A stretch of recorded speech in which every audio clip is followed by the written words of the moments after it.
सुरेश जी, आपने अचानक से उस संस्था से रिजाइन दिया जहाँ पे अपना पूरा जीवन बिता दिया, क्या कारण रहे और क्या परिस्थितियां बनी? निश्चित तौर पे मैंने पूरा जीवन दिया है। 10 वर्ष की आयु में राष्ट्रीय स्वयंसेवक संघ का स्वयंसेवक बना, खाकी निकर पहना जो पेंट बन गई है संघ में। नमस्ते सदा वत्सले मातृभूमि तदा हिंदू भूमि शुभम वर्धितो हम, ये प्रार्थना सीखने में उस समय नहीं लगा, क्योंकि उस समय शुरुआत था जीवन का। जिस संगठन में रह के देश की, राष्ट्र की सेवा करने का प्रण लिया, जिस भारतीय जनता पार्टी में 1989, 90, 91 के बाद लगातार 34 साल से मैं इस पार्टी के अंदर समय दे रहा हूँ, भिन्न भिन्न पदों पर रहा हूँ।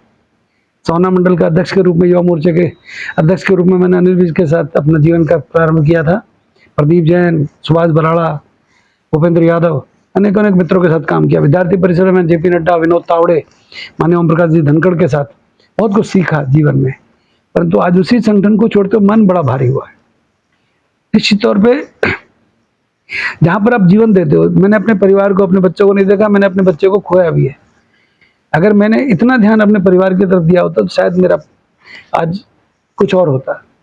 परंतु आज मेरी कौम को, मेरे समाज को गालियां दी जा रही है, मेरे समाज को अपमानित किया जा रहा है। हम लोगों की मांग सिर्फ इतनी थी कि पद्मावत के समय जो नाबालिग बच्चों के ऊपर मुकदमे मनोहर लाल खट्टर जी आपने किए, उन मुकदमों को वापस ले लो। कैथल के अंदर जो प्रकरण हुआ, आपने लाठीचार्ज कराई, लड़कों को अंदर डाल दिया, उन बच्चों के ऊपर जो मुकदमे दर्ज किए हैं उनको वापस ले लो। राजपूत वाटिका जो दिल्ली रोड के ऊपर गुड़गांव के अंदर 500 करोड़ से अधिक रुपए की जो वैल्यू की जमीन है, जो देश की आज़ादी से पहले भी हमारे पास थी, क्षत्रिय समाज के पास थी, राजपूत समाज के पास थी और आज भी है। सेक्शन 446 लगे चौटाला साहब की, बंसीलाल के टाइम की सरकार में, परंतु अब आपने सेक्शन 9 लगा के आप विजिट करने गए, राजपूत समाज खुश हो गया, मनोहर लाल जी आए, शायद ये जो सेक्शन लगे हट जाएंगे। परंतु मनोहर लाल जी ने जैसी वाटिका के अंदर कदम रखा, और सेक्शन 9 की नोटिस जारी करा दिए और उस अधिग्रहण कर लिया उस जमीन का। और हमारे से कहते हैं मुआवजा उठाओ। क्षत्रिय समाज की जमीन को कोई हाथ तो लगा के दिखा दे, नहीं तो कोई जोर लगा लो। जिस जमीन को अंग्रेजों ने और मुगलों ने हमसे नहीं छीना, उसको छीनने वाले कौन है? पूर्व मुख्यमंत्री मनोहर लाल खट्टर। नायब सैनी जी कहें आज कि हम उस जमीन को अधिकृत नहीं करेंगे, विधानसभा के अंदर बयान देते हो और फिर बाहर आके पलट जाते हो। क्षत्रिय समाज को अपमानित करने का काम किया जा रहा है। और मुझे लगता है कि जो यहाँ के सांसद हैं वो भी, क्योंकि वो चुनाव के टाइम निकलते हैं 5 साल में एक बार, उनका किसी से कोई मतलब नहीं है। वो आते हैं, राजा साहब आते हैं, उनको पता है प्रजा मिलेगी। भैया हम गुलामी करने नहीं आए किसी की। राव इंद्रजीत को बहम होगा कि वो राज परिवार से हैं। सूरज पालमू किसान का बेटा है, हम किसी के बिकाऊ नहीं है। आप आओगे और हम आपके कहने से जहां कहोगे वहां चल देंगे। आज क्षत्रिय समाज को अपमानित करने का काम भारतीय जनता पार्टी के अंदर कुछ नेता लोग कर रहे हैं। मैं भी नरेंद्र मोदी का चाहने वाला व्यक्ति हूं, मैं भी अमित भाई का फैन हूं, परंतु अगर मेरे समाज को कोई पुरुषोत्तम रूपाला नाम का व्यक्ति राजकोट के अंदर गाली देगा, जिन मुगलों से हमने लड़ाइयाँ लड़ी, जिन मुगलों से हमने आर पार की लड़ाइयाँ लड़ी, जिन अंग्रेजों को हमने देश से खदेड़ने का, महात्मा गांधी के कहने से कोई नहीं गया अंग्रेज, शहीद भगत सिंह और सुखदेव और राजगुरु के कहने से मान सकता हूं उन्होंने शहादत दी। भैया हमने अंग्रेजों से लड़ाइयाँ लड़ी है 1857 से पहले और उसके बाद भी।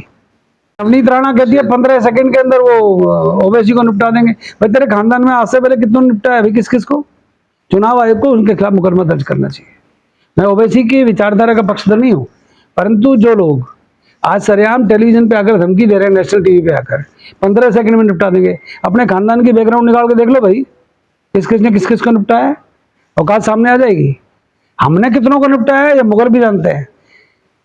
मैं एक बादशाह एक शब्द बोल रहा हूँ, बाबर, हुमायूं, अकबर, शाहजहां, जहांगीर, औरंगजेब, हमने तो उनको निपटाया है। तुमने किस किस को निपटाया है? अभी चुनाव का सीजन चल रहा है, किसी भी मुसलमान के खिलाफ अपशब्द बोल दो, आप स्टार बन जाओगे और आपको वोट मिल जाएंगी। हरियाणा की 10 के 10 लोकसभाओं के लिए कह रहा हूं भैया, क्षत्रिय समाज लाखों की तादाद में हर पार्लियामेंट के अंदर है। शाम को कवि सेना के जो भिन्न भिन्न संगठन हैं, हम लोग सारे बैठ के निर्णय करेंगे, भविष्य की रणनीति तय करेंगे, फिर बताएंगे वोट किसको देनी चाहिए, किसको नहीं देनी चाहिए। भविष्य में राजनीति को लेकर क्या विचार? मैं किसी राजनीतिक दल में नहीं जाऊंगा। हम राम के वंशज हैं, हम अमर सिंह राठौर के वंशज हैं, और हमें क्या कहा जाता है? आज हमारी रिश्ते पूछे जाते हैं, मुगलों से इनका क्या रिश्ता है?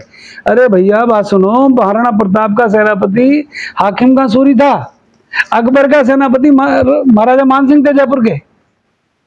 उस समय तो हिंदू मुसलमान नहीं था, आप लोगों ने कर दिया हिंदू मुसलमान। सुरेंद्र जैन है रोहतक के एक विश्व हिंदू परिषद के अंतरराष्ट्रीय महामंत्री कहते हैं अपने आपको। मेवात के अंदर दंगे भड़कवा दिए, 6 हिंदुओं को मरवा दिया। क्यों सुरेंद्र जैन के खिलाफ इंक्वायरी नहीं हुई? आप जो कुछ भी करोगे, मेवात के अंदर कितनी गुर्बत है। आरक्षण भी उनको मिलेगा जिनको आरक्षण की आवश्यकता नहीं है। हम कहते हैं इकोनॉमिक वीकर सेक्शन ईडब्ल्यूएस में जिनको आरक्षण मिलना चाहिए, आपने 10% आरक्षण दिया, परंतु क्या वो 10% के आरक्षण से काम चलेगा? 90 जातियां हैं उसके अंदर जो शर्तें हैं वो गलत है। आपने गुजरात के अंदर शर्तों में छूट दे दी, आपने राजस्थान के अंदर शर्तों में छूट दे दी, हरियाणा के अंदर क्यों नहीं दी भैया? उत्तर प्रदेश के अंदर क्यों नहीं दी? क्या गरीब ब्राह्मण नहीं हो सकता? क्या गरीब क्षत्रिय नहीं हो सकता? क्या गरीब बनिया नहीं हो सकता? पंजाबी नहीं हो सकता? हमने सिर्फ वो मांगे मानी है जो जनता की डिमांड है। हमको अपमानित करोगे तो हम विरोध करेंगे। अब हम चुप बैठने वाले नहीं, समय आ गया है, बहुत जल्दी ही इनको मुंह तोड़ जवाब देने का काम करेंगे। आपने